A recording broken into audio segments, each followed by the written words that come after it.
भगतां की चाल निराली, चाला निराली भगता केरी। बिखम मार्ग चलना, लब लोभ हंकार ताजो। तिसना बहुत नहीं बोलना, खनियो तिखी वालो निकी। ए मार्ग जाना, गुर प्रसादी जिनी आप तजया। हर वासना समाणी, कह नानक चाल भगता। जोग हो जोग निराली, बेगमपुरा शहर को नाओ। दुख अंधो नहीं ते ठाओ। ना तस्वीर सुखिराज न माल, खौफ न खता न तरस जवाल। अब मोहे खूब वतन गह पाई, ओहा खैर सदा मेरे भाई।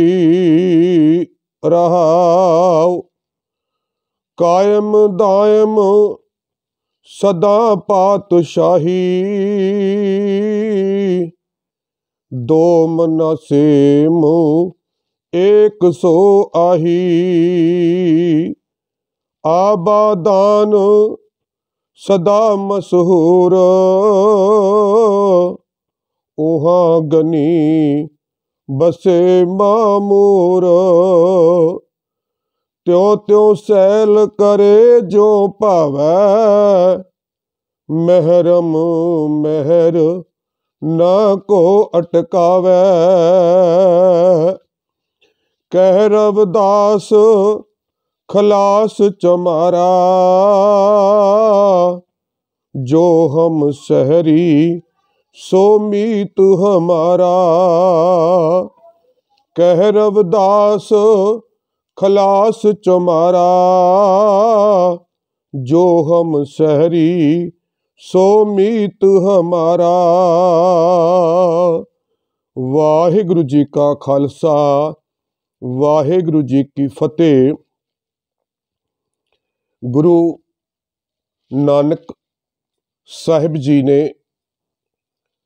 जब इस संसार के भूले भटके लोगों को सच्चे राह पर चलने के लिए बताने का जो यत्न किया, वो यत्न चार उदासियों के नाम से, जिनको हम जानते हैं, 4 बार इस पूरे संसार की यात्रा की चक्कर लगाया।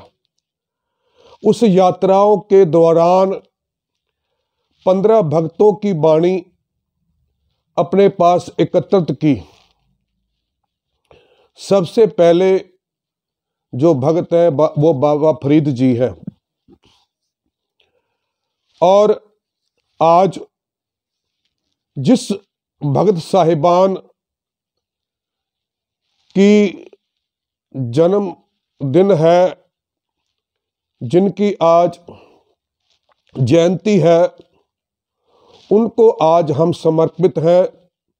और उन्हीं का हमने गुरु ग्रंथ साहब में से शब्द उच्चारण किया है, जो गुरु ग्रंथ साहब के पावन अंक 345 पर राग गौड़ी में सुशोभित है।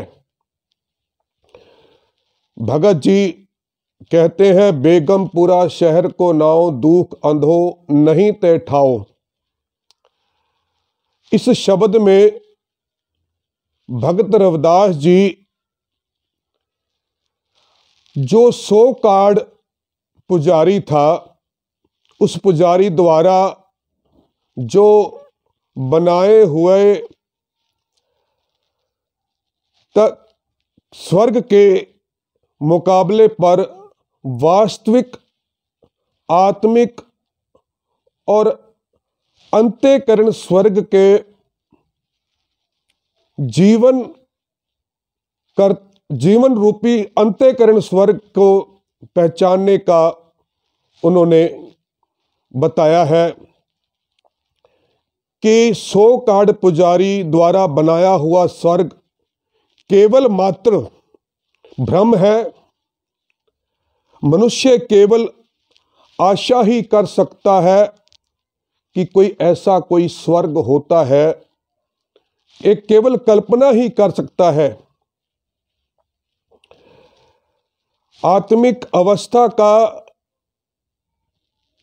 जिक्र यह भगत रविदास जी कह रहे हैं कि उस स्वर्ग का जो आनंद है, उस आनंद को इसी जीवन में प्राप्त करना है, लेकिन उसमें एक शर्त है कि वह व्यक्ति जो इस दुनिया में रहकर इस शारीरिक रूप में उस स्वर्ग का आनंद प्राप्त करना चाहता है, तो उसे सच्चे रास्ते पर चलना पड़ेगा। क्योंकि भगत कबीर जी भी बनारस के रहने वाले थे और भगत रविदास जी भी बनारस के रहने वाले, दोनों ही समकालीन हैं। भगत कबीर जी ने कहा कि कबीर सुर्ग नरक ते मैं रहो, सतगुर के प्रसाद चरण कमल की मौज में है, रहो अंत और आद। कहते हैं कि मुझे उस स्वर्ग और नरक का ना कोई डर है, ना कोई भय है, ना कोई लालसा है। कबीर सुर्ग नरक ते मैं रहो, सतगुर के प्रसाद, उस सच्चे नाम अच्छे गुणों के कारण मुझे इसकी भय और इसकी चिंता और इसकी आशा खत्म हो चुकी है मेरे अंदर से। सतगुर के प्रसाद चरण कमल की मौज को रहो अंत और आद। उस प्रभु परमात्मा के चरणों का जो आनंद है, उसमें मैं हमेशा मस्त रहता हूं। और भगत जी कहते हैं, मुए हुए जो मुक्त देहोगे, मुक्त जाने कोयला, ए पंडिया मोको ढेड़ कहत, तेरी पैज पिछौंडी होएला।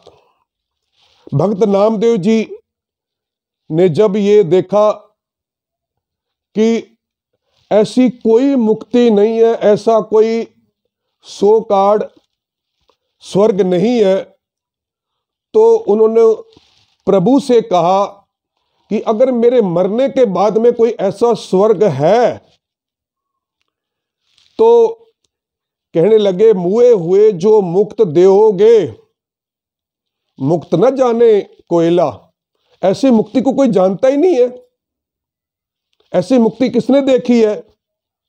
ए पंडिया मोको ढेड़ कहत, तेरी पैज पिछौंडी होएला। ये जो पंडिया, ये 100 कार्ड पुजारी जो मेरे को ढेड़ कहते हैं, मुझे नीच कहते हैं, ये तो खुद उस प्रभु परमात्मा के जो सच्चा मार्ग है उसको नहीं पहचानते। तो इस शब्द में भगत जी ने जो पुजारी द्वारा 100 कार्ड स्वर्ग बनाया हुआ था, उसको नकारा है। और भगत जी ने गुरबाणी का जो अर्थ करने का जो नियम है, वो ढंग तरीका है, वो रहाव की पंक्तियों से होता है। रहाव की पंक्तियां से मतलब कि ठहराव, उस पंक्तियों पर जोर देना, वो उस शब्द का सेंटर आइडिया होता है। तो भगत जी राहु की पंक्तियां में कहते हैं, ऊहा खैर सदा मेरे भाई, कहते हैं हे मेरे भाई, अब मैंने वो स्वर्ग रूपी रहने की अच्छी जगह, अच्छा स्थान मैंने ढूंढ लिया है, मैंने पा लिया है वो अच्छा स्थान। कौन सा? बेगमपुरा शहर को नाव। ये कोई गांव या शहर कोई ऐसा नहीं है जहां बहुत सारे लोग बसते हों।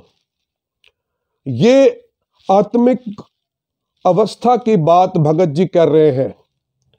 ये मेरे दिल दिमाग से जो बुरे ख्याल हैं, बुरे ख्याल कौन से? गुरु नानक पातशाह जी ने उन बुरे ख्यालों का जिक्र किया। भगत गुरु नानक पातशाह कहते हैं कि एक स्वान दो स्वानी नाल, भलके भौके सदा बयाल, कूड़ छुड़ा मुठा मुरदार, ताणक रूप रहा करतार, मैं पत की पंद ना करनी की कार। गुरु नानक साहब कहते हैं कि जो लोभ है, जो लालच है, मैं रात को सोता हूं और सोकर के सुबह जब उठता हूं, एक स्वान लालच रूपी एक कुत्ता, आप जानते हो कि कुत्ता सबसे ज्यादा लालची है, उसको लालची की परिभाषा दी है। और हमने जब स्कूलों में किताबों में भी पढ़ा है, ग्रीडी डॉग, लालची है कुत्ता। और गुरु नानक पातशाह कहते हैं कि जब मैं सुबह उठता हूं तो मेरे साथ एक लालची कुत्ता, लालच रूपी कुत्ता जो मेरे साथ ही खड़ा हो जाता है। एक स्वान दो स्वानी नाल, ये पुरलिंग है, और स्त्रीलिंग दो कुत्तियां, कौन कौन सी? आशा और तृष्णा, ये भी मेरे साथ सुबह उड़ जाती हैं। एक स्वान दो स्वानी नाल, भलके भौके सदा बयाल, कूड़ छुरा मुठा मुर्दार, और मेरे दिमाग के अंदर झूठ रूपी शुरा हमेशा चलता रहता है। मुझे किसको कैसे पेश आना है, किससे कैसे मुझे ठगी करनी है, वो सारी मेरे दिमाग में हमेशा चलती रहती है। फिर इसी शब्द में आगे जाकर भगत जी कहते हैं, मुख निंदा आखा दिन रात, पर कर जो ही नीच सनात। मैं अपने मुख से, अब वो भगत जी जो बेगमपुरा शहर को नाव की बात कर रहे हैं, तो वो बेगमपुरा जब होगा जब इस दिमाग में से ये विकार निकल जाएंगे, ये गंदगी निकल जाएगी। कौन सी? मुख निंदा आखा दिन रात, पर घर जो ही नीच सनात। मैं अपने मुख से हमेशा लोगों की निंदा करता रहता हूं, लेकिन दूसरे की तरफ उंगली करने से पहले मैं अपने आप को नहीं देखता हूं। तो जब मैं अपने आप को देखने लग गया, मेरे अंदर से वो निंदा चुगली सारी निकल जाएगी। और जो ये सारी निंदा चुगली निकलने के बाद में फिर क्या होगा? बेगमपुरा शहर को नाव। तो बेगमपुरा जो कह रहे हैं भगत जी, मैं उस शहर का वासी हो गया, मेरी बुद्धि, मेरा दिल दिमाग उस अच्छे स्थान का वासी हो चुका है। फिर इसी शब्द में कहते हैं, फाही सुरत मलूकी वेश, गुरु नानक पातशाह कहते हैं, जब तक मैं बेगमपुरा शहर का वासी नहीं था तो क्या होता था? फाही सुरत मलूकी वेश हो ठगवाड़ा ठगी देश।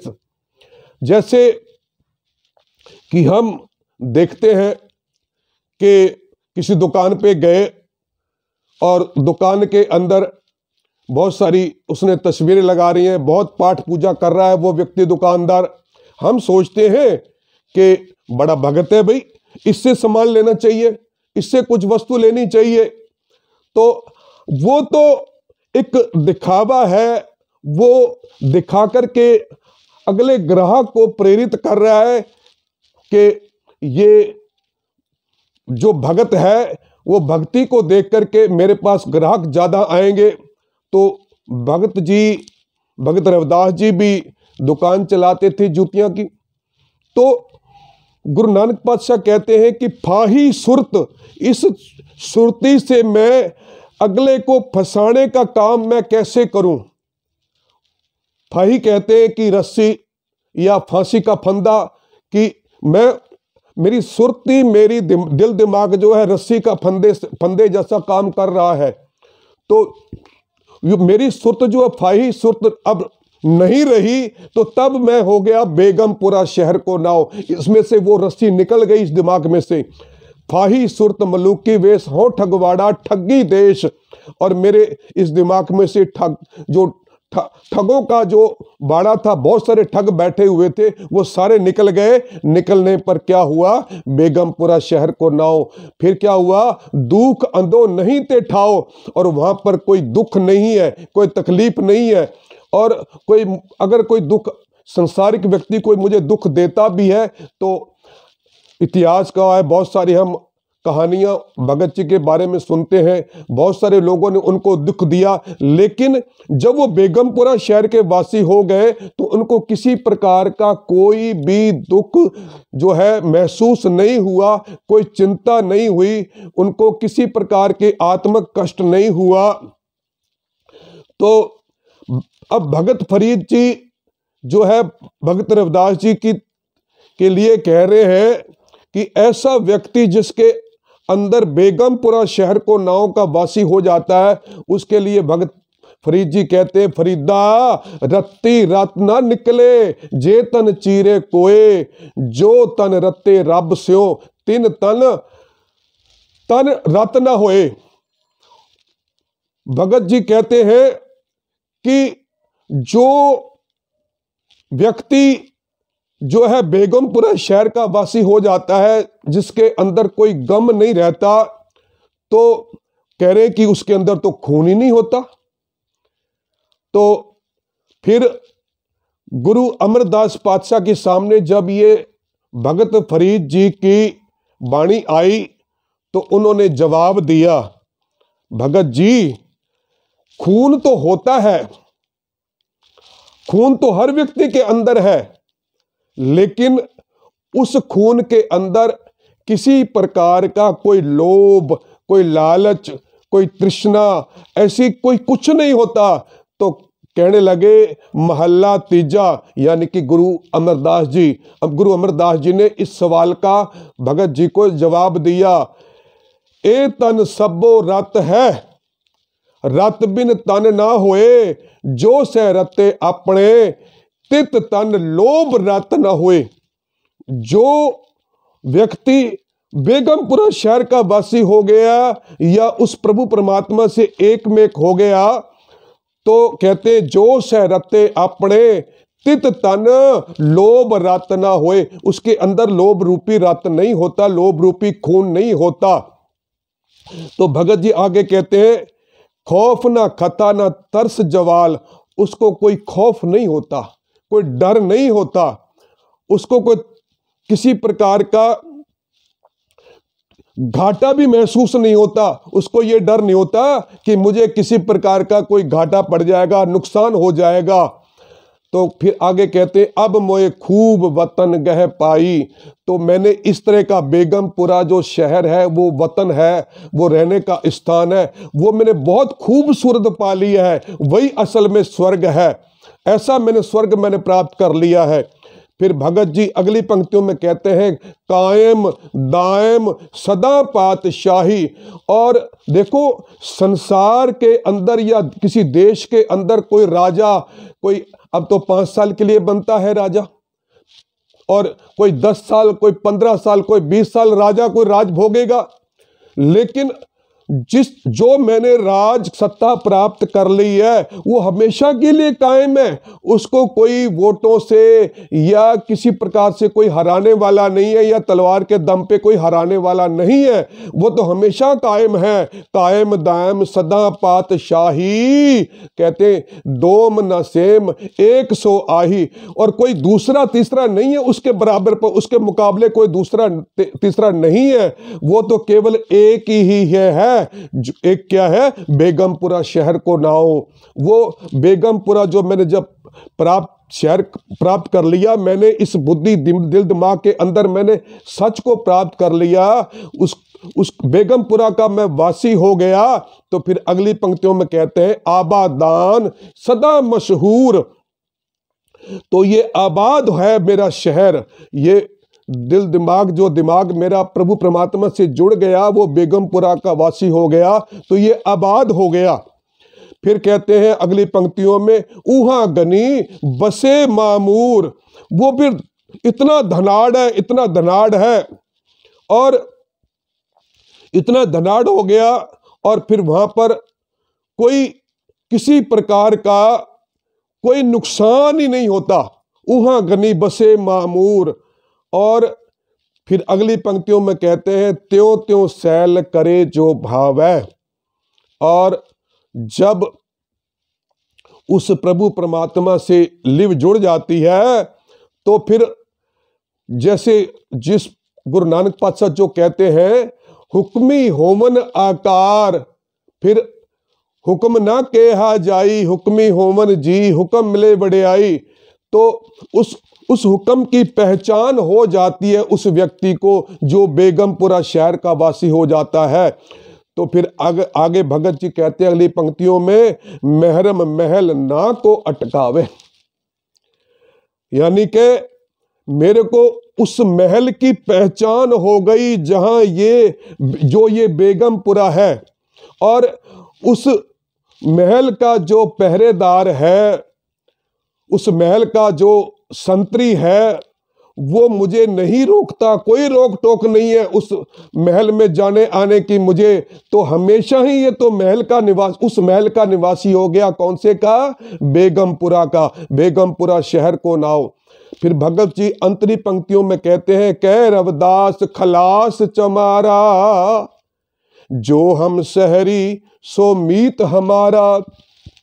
कहते हैं कि मेरे अंदर से जितनी भी बुराइयां सी वो सारी खलास हो गई, सारी चली गई। कौन सी? लोभ, लालच, तृष्णा, ईर्खा, ईर्षालु जो था मैं, सब ये सारी बुराइयां चली गई। तो फिर कहते हैं कह रविदास खलास चमारा। वो अपने आप को डंके की चोट पर कहते हैं मैं तो चमार हूं, लेकिन उसके बावजूद मेरे अंदर से सारी बुराइयां चली गई हैं, खलास हो गया हूं मैं खालसा हो गया हूं। तो फिर कहते हैं जो हम शहरी सो मीत हमारा, और जो मेरा इस रास्ते का पांदी होगा, इस रास्ते का मेरा साथ देगा, जो खलास हो जाएगा, जो बेगमपुरा शहर का वासी हो जाएगा, वही मेरा मित्र है, वही मेरा साथी है, वही मेरा संगी है, वही मेरा स्नेही है, वही मेरा प्यारा है। वरना तो सारे इस संसार के अंदर स्वार्थी हैं, और जो बेगमपुरा शहर का वासी हो जाएगा वो स्वार्थी नहीं होगा। तो ये इसमें भगत जी ने जो 100 कार्ड पुजारी के द्वारा बनाया हुआ 100 कार्ड स्वर्ग था, उसका खंडन किया है। 100 कार्ड स्वर्ग नहीं है। स्वर्ग जो है इसी जीवन के अंदर महसूस करना है। इसी जीवन के अंदर महसूस तब होगा जब व्यक्ति बेगमपुरा शहर का वासी हो जाएगा। तो मैं पुनः आपसे मैं निवेदन करूं कि भगत रविदास जी का जो जन्मदिन या जयंती मनाई जाती है, अधिकतर लोग जो है वो नाच कूद कर या अश्लील गाने गाकर उसी में खुशी महसूस करने का यत्न करते हैं।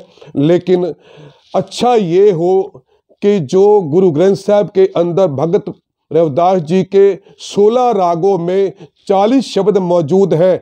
40 हमें उनके उन्हीं 40 शब्दों की से शिक्षा हमें लेनी चाहिए। उससे शिक्षा लेकर के हम अच्छा जीवन बना सकते हैं और हम भी बेगमपुरा शहर के निवासी हो सकते हैं। सो इतना मैं कहता हुआ आप सभी को भगत रविदास जी के जन्मदिन पर, भगत रविदास जी की जयंती पर आप सभी को मैं बधाई देता हूँ। और गुरु साहब द्वारा बख्शी हुई फतेह प्रवान करते हुए आखो वाहे गुरु जी का खालसा, वाहे गुरु जी की फतेह।